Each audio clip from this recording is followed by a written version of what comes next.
This weighs nothing.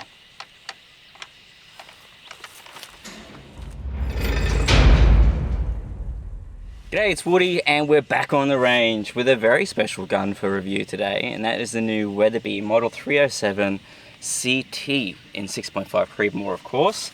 The CT is a full carbon fiber variant of the very popular and now proven Model 307. I've got this on loan from TSA Outdoors, and it has a carbon fiber stock, carbon fiber barrel, fluted bolts, and a really cool brand Cerakote on all the other exposed parts, including the muzzle brake. Let's dive into some specs, then we'll go over some of the features as I've noticed them, and then we'll get into some shooting. I've got some of the specs here on my phone, and you'll have to excuse me because I'm about to give you the weight in pounds, but I'll put it on the screen in grams because I've got no reception here and I can't remember the conversion from pounds to grams. So the weight is 6.1 pounds. Whatever that is in grams on the screen there, it is very lightweight. Its overall length is 43.5 inches. The mag capacity is a floor plate magazine of 4+1. The barrel length is a 22-inch barrel plus the muzzle brake, which is 2 inches, so they say overall 24 inches. The twist rate is 1 in 8 and the length of pull is 13.5 inches. There's the specs. Let's talk about what it actually feels like in real life. Let's start at the back, work our way forward, and I'll talk to you about the stuff that I've noticed. One of the first things you're going to notice is a really cool carbon fiber stock with a cool camo brush pattern over the whole of it, which is really cool. It has a generous padded buttstock. Being a super lightweight rifle, I guess they're thinking about how much recoil the user's going to feel, being as there's hardly any weight to soak it up at all. It has a fluted bolt. The tail of the bolt is Cerakoted in the same really nice Coyote brand Cerakote that is on the action, this part of the barrel, the trigger guard, and even the muzzle brake. It's very tidy. It came out of the box with the peak rail already on it. I've paired that with a set of Warne Ultra Light rings, keeping in line with the lightweight function of the rifle. I've gone with the 4-24 Trace Adv, so I'm getting that super clear Japanese glass because I'm going to be using this to hunt some deer, so I need that ultimate clarity and light transmission to be able to see in those low light, dusk and dawn sort of environments. The bolt itself, as you come to expect from the 307 actions, extremely smooth. The 307 action is a REM 700 footprint, so if you did decide to, you could re-home this action into any of your REM 700 chassis. I've ditched the hat because it's crazy hot today, so you're just going to have to deal with my crazy hat hair. The carbon fiber barrel has a straight profile that is the same width as the muzzle brake. It just gives it that really cool straight profile look that I really like. And I think it's a really nice touch that the muzzle brake is also Cerakoted in the same brand as the action and the tail end of that bolt. We're going to get a nice zero at 100 meters. This, being a Weatherby, of course, has the sub MOA guarantee. Dependent on the shooter, of course, so I'm going to do my best to do that some justice and see how tight I can get these groups once I've got my zero. I'm using my hunting ammo, which is the Fiocchi EPN 129 grain. Very consistent factory ammo with a polymer tip. I've got the 4-24 Trace Adv with the Tremor 3.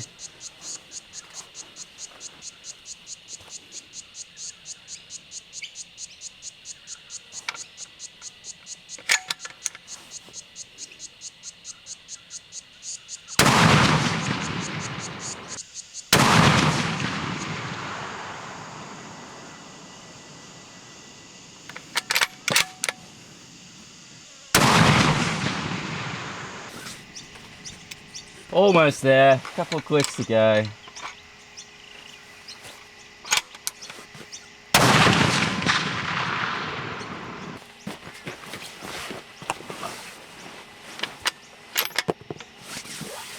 We're starting to dial in that zero now. I've switched aiming points to now the center circle on that target that I'm aiming at. and the first shot landed right on the edge.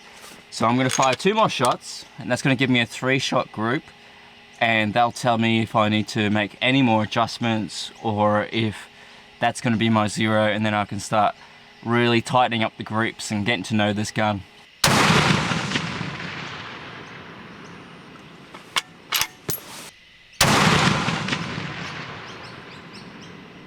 Yeah, that one was back in the red circle. One more just for good luck.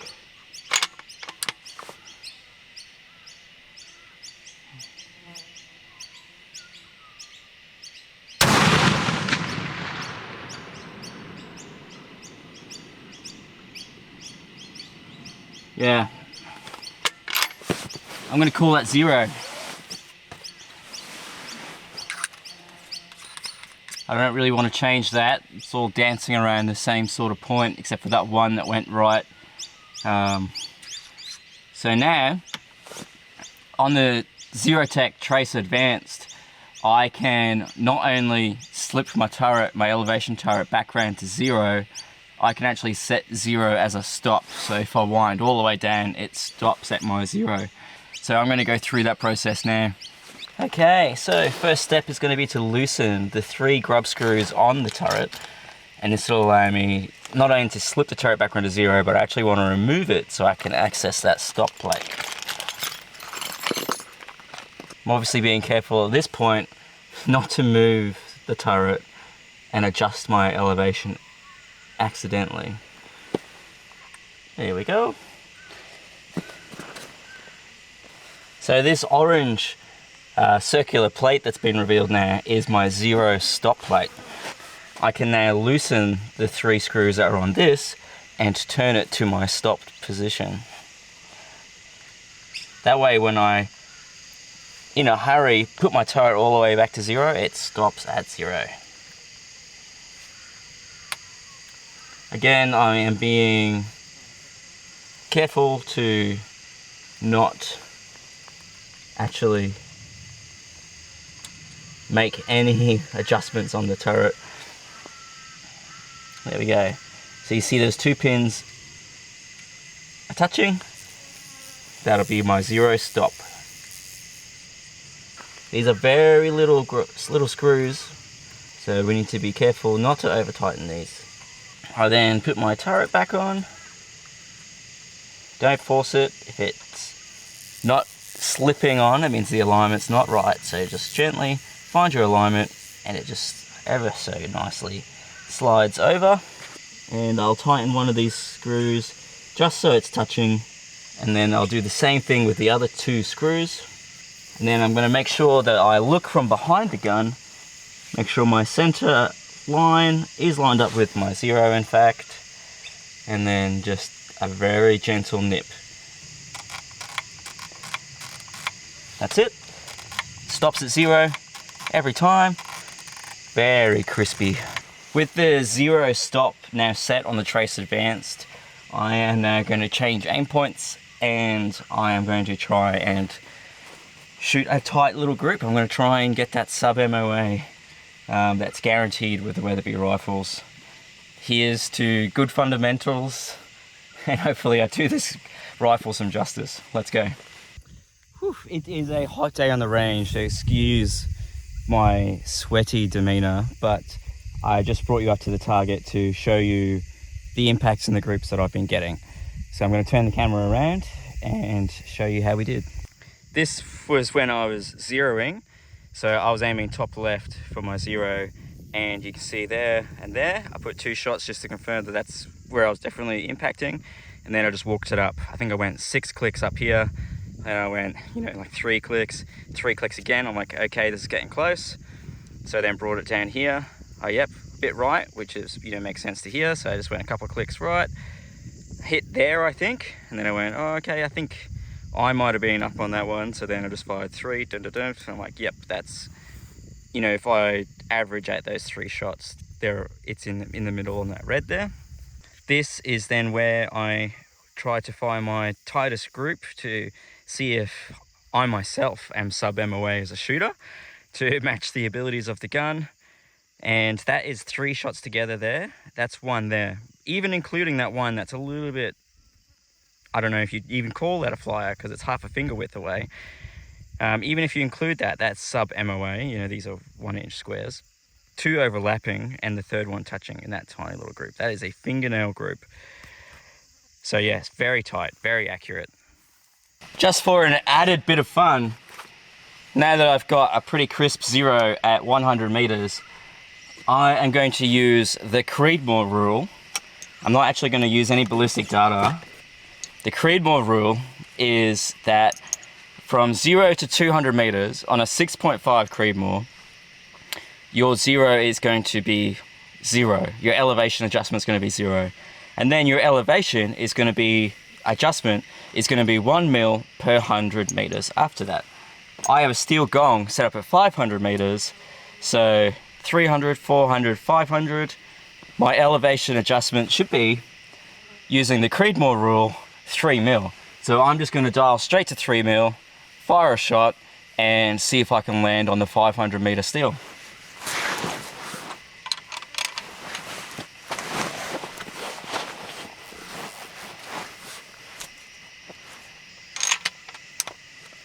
One, 2, 3 mil.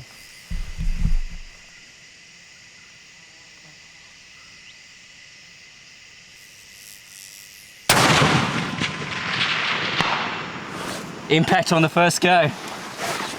The Creedmoor rule works. Overall, the fit and finish is extremely high quality, which is what you'd expect from Weatherby hunting rifles. This is an ultralight hiking, hunting, deer killing setup. I am looking forward to getting this in the field and actually using it for its intended purposes. Here on the range, I'm blown away. It is everything that I would expect. I have another Model 307, so I already had high expectations, which were set by my using that one, and I've done really well with the deer on that gun. And it's lived up to it. Once I got my zero, the grip's really tightened up.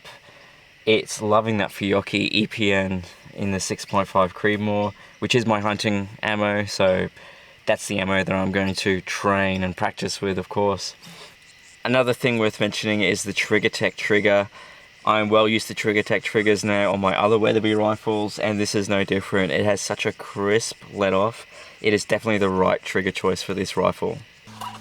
I'm going to try and shoot from a standing rested position at the steel gong at 500 meters.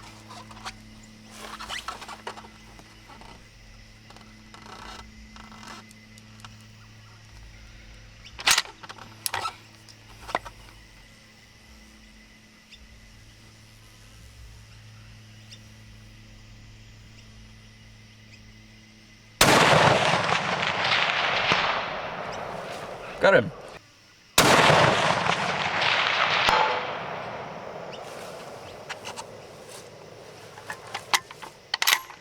This handles absolutely beautifully. Being an ultralight gun, I was expecting way more kick. I think the brake does an excellent job. It's a 4-port brake. Does an excellent job of arresting that recoil. It doesn't jump too aggressively.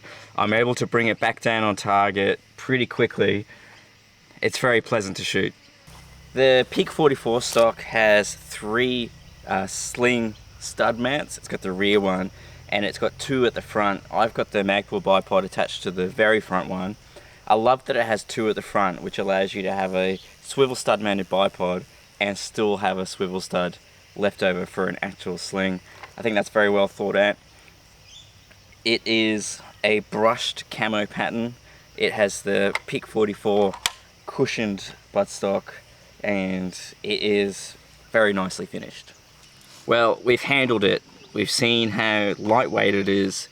We have got a very tight group at 100 meters, and we have consistently hit that steel gong that I've got up there at 500 meters. This thing is everything I hoped it would be. It's extremely lightweight.